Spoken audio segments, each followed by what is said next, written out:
Bom dia, governador Eduardo Leite, do Rio Grande do Sul. Pré-candidato, né, governador? Disputando as prévias com o governador de São Paulo, Dória, e que está chegando, então, neste sábado, que está em Belém neste sábado, para uma conversa com a juventude tucana, com alguns correligionários aqui do PSDB. Qual vai ser a agenda? Como é que é a conversa? O que vai ser feito aqui em Belém, governador?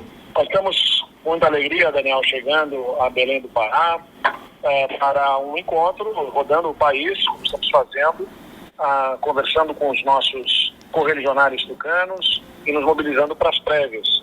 A gente faz um evento de encontro da nossa militância e de lideranças políticas para nos apresentarmos, mostrarmos o caminho que nós entendemos que o partido precisa seguir para 2022, voltar a protagonizar o processo político, as eleições presidenciais, e como que a gente quer ajudar o Brasil a se reencontrar com um bom senso, com equilíbrio, para superar os desafios do presente, a crise que a gente tem, que tem inflação tirando o poder de compra da população, que tem o desemprego e ainda os efeitos da pandemia a serem superados. Então, queremos conversar sobre o Brasil, sobre o futuro, com a nossa militância tucana e nos mobilizarmos para ganhar as prévias do partido que acontece no próximo dia 21 de novembro. Perfeito. A Executiva Nacional saiu essa semana, né? Definiu então a retirada provisória de 92 filiados do PSDB lá de São Paulo, que então tenderiam a ser pró a Dória nas prévias que você acabou de citar.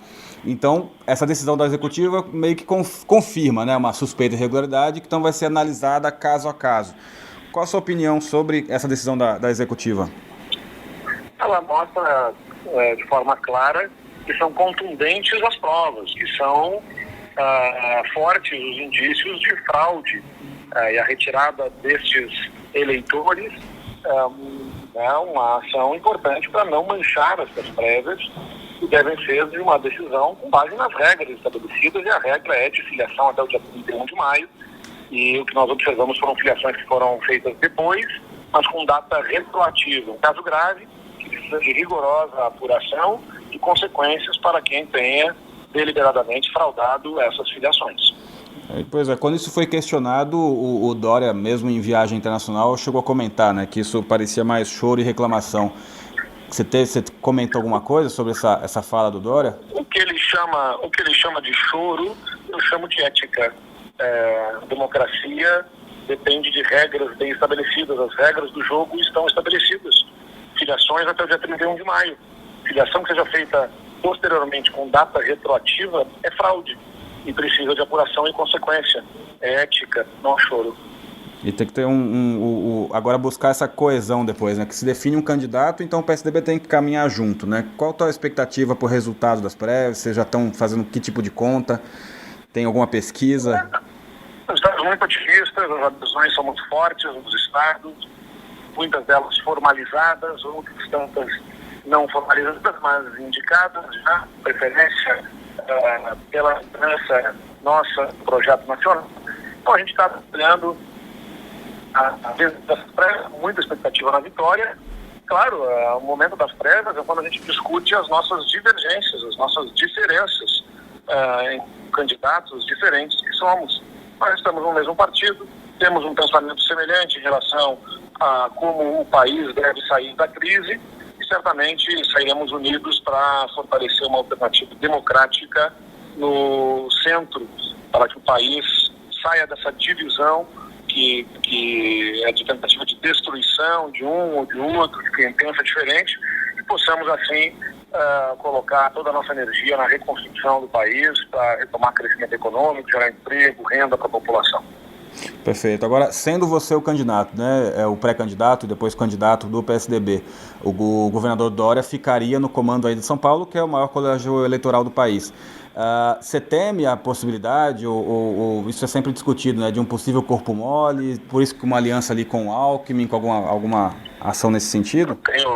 Tenho total confiança nas lideranças do PSDB de São Paulo, um grande partido com uma grande história, mais de 20 anos, 24 anos, vai a 28 anos de governo tucano, com muitas lideranças. Não apenas o governador João Dória, mas com muitas lideranças, com muita história, e precisa ser respeitado, e que com certeza estarão junto conosco mobilizados para que o país volte ao centro da sensatez, ao equilíbrio. E Qual o perfil de um vice? Você já está pensando nisso também? Ou partido e perfil? Homem, mulher, que linha? É uma discussão reservada para depois das prévias, né? A gente precisa convencer dentro do partido que o nosso caminho é o melhor para o país. Como eu disse, buscando ganhar as eleições não pelos defeitos do adversário, mas pelas qualidades do nosso projeto. Estamos confiantes de que isso vai se impor como projeto dentro do partido, pela própria militância e pelos seus filiados. E depois vamos abrir a negociação, a conversa com os demais partidos. É interessante, é importante que a gente possa ter diversidade na chapa, né? Mas o Brasil tem uma série de diversidades. A diversidade regional, a diversidade de raças, a diversidade de religiões, a diversidade de gênero. E nós temos apenas duas posições na chapa, né? O presidente e o vice. É impossível colocar toda essa diversidade dessa população na chapa que vai concorrer. O importante é que haja compreensão do respeito, das diferenças e da dimensão da diversidade que a gente tem na população brasileira, para que a gente possa buscar representar um país de dimensões continentais, de tantas diferenças como é o nosso. Mas essa discussão vai ser reservada para ser feita depois, junto dos partidos. Você cogita a possibilidade de uma chapa puro sangue ou é buscar a articulação com outros partidos mesmo? No modelo político eleitoral que o Brasil tem, com a distribuição, a dispersão entre tantos partidos políticos, das forças, é natural pensar que haja uma composição com outro partido. Mas nada pode ser descartado nesse momento, é uma discussão para o futuro. Queria te ouvir então um pouquinho, governador, sobre como é que você avalia essa chamada terceira via, se você se coloca como um nome para essa terceira via e que a gente vive aí uma polarização, né, atual entre o Lula e Bolsonaro. A gente vê a mesma polarização na rejeição dos dois candidatos.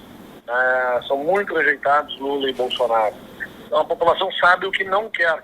Ela não conhece ainda todas as opções para poder fazer uma escolha e não está na mesa dos brasileiros esse debate eleitoral ainda. Eu confio que no momento apropriado nós vamos ter a população sim entendendo e acompanhando quem são os nomes, a viabilização da terceira via, da alternativa democrática, seja o nome que se dê. E estamos trabalhando para manter o diálogo entre os nomes disponíveis neste campo político, para que a gente possa fazer uma composição no momento apropriado, que não vai acontecer antes do ano que vem. Certo. E tua avaliação, enquanto governador, da gestão Bolsonaro, né, que acaba tendo uma relação direta entre Estado e União, né? Uma gestão sem agenda e de muitos conflitos.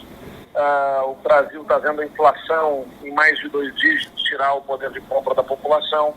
A gente vê uma perspectiva de crescimento econômico muito abaixo do que outros países terão, né, no ano que vem, enquanto a Europa, os Estados Unidos e outras economias emergentes estarão crescendo mais de 4%. O Brasil, a cada semana, vê rebaixada a perspectiva de crescimento econômico.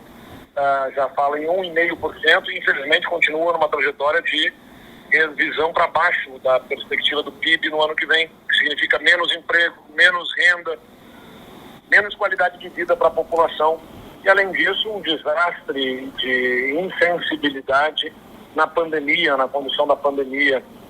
Por isso que o Brasil precisa sair desse conflito, desse clima de guerra, de confronto e passar a focar em atacar os problemas mais urgentes que estão aí no desemprego, no baixo crescimento econômico, na inflação, que estão prejudicando a vida dos brasileiros. O ex-presidente Lula vai utilizar muito os dados, enfim, o que ele considera então os trunfos dele, comparando da gestão dele com a atual gestão. Que trunfos você poderia trazer do governo do Rio Grande do Sul também para o brasileiro conhecer e como, numa eventual confronto com um Lula, primeiro turno ou segundo turno, como é que seria esse embate também? Os dados do Lula são de uma eleição da Dilma que levou o Brasil à maior recessão econômica da nossa história. O Brasil teve o maior retrocesso econômico já registrado na história em 2015, 2016, por conta da política desastrosa feita na economia nos governos do PT. A gente vai tratar sobre os problemas do presente e o que o Brasil precisa enfrentar, como nós fizemos no Rio Grande do Sul. Tivemos que fazer reformas, tivemos que fazer privatizações, modernizamos a nossa economia e construímos soluções sempre negociadas, com diálogo politicamente. O Rio Grande do Sul, que eu peguei em 2019, era um estado que nem pagava o salário dos servidores em dia, não conseguia investir, tinha atrasos nos pagamentos de servidores, fornecedores, prestadores de serviço. A gente tem um Rio Grande do Sul hoje organizado, que paga as contas em dia, que abre espaço para investimentos, porque fez as reformas, teve responsabilidade com as contas públicas. O Brasil, que a gente vai pegar em 2023, vai exigir também medidas que ajustem o governo, que mostrem claro o equilíbrio fiscal e que estejam à altura dos desafios do presente para construir um futuro para os brasileiros. Perfeito. Vou trazendo um pouquinho aqui para o estado do Pará, para onde você está desembarcando em Belém. Aqui está uma discussão atual se deve ou não, se vai ter ou não uma candidatura própria ao governo do estado e ao Senado. Como você tem acompanhado as discussões? Acho que é pertinente que nós trabalhemos na lógica de construir uma candidatura própria ao governo. Um partido político como o PSDB, que já governou e teve gestão pública importante no estado do Pará, especialmente aí com o ex-governador Simão Jatene, tem que buscar o protagonismo. Então, sem prejuízo de futuramente, numa discussão, abrir-se a possibilidade de outros encaminhamentos. Mas acho que é natural que, pelo tamanho, pela história, pela trajetória que o PSDB tem, busque protagonizar o processo eleitoral com candidaturas próprias. Recentemente saiu uma decisão, né, do TSE tornando a inelegibilidade do Simão Jatene, do ex-governador Simão Jatene, que já disse que vai recorrer. Ele é um nome que vocês têm considerado para apoiar a candidatura aqui no estado?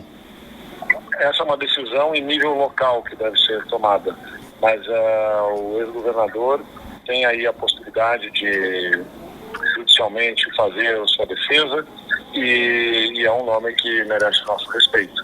Nós respeitamos a decisão em nível local que o PSDB vier a tomar. E sobre a vinda recente do João Dória, né, que está na disputa das prévias pelo PSDB, e ele esteve aqui com o presidente regional do partido, né, o deputado federal Nilson Pinto, e deixou a impressão de que o partido estava com ele. Essa vinda tua é também passando um recado de que existe uma outra ala do partido que defende o teu nome? Como que você vê essa movimentação interna, esse diálogo com outros? O Pará é um estado super importante e nós visitamos na expectativa de ter bons apoios. Estamos seguros que vamos ter boa adesão de lideranças do estado do Pará conosco nesse processo eleitoral. E a relação enquanto governador e com o governador Helder Barbalho, que vocês têm participações em várias reuniões de fórum de governadores e tudo mais, como que tem essa relação e se existe também alguma possibilidade de diálogo? Temos uma boa relação com o governador Helder Barbalho, compartilhamos experiências de governo, debatemos assuntos que interessam aos governadores e então tem uma boa relação republicana e de muito respeito com o governador.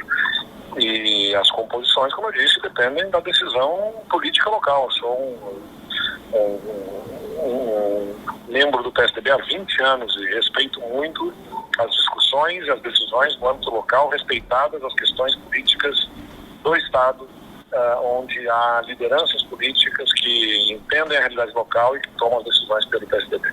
Nós aqui já fizemos a mesma pergunta para alguns que devem estar na disputa no cenário de 2022 e a gente lhe faz também, governador. Sobre a Amazônia, qual visão de projeto, que é muito claro que o Brasil precisa ter, né, em relação à região?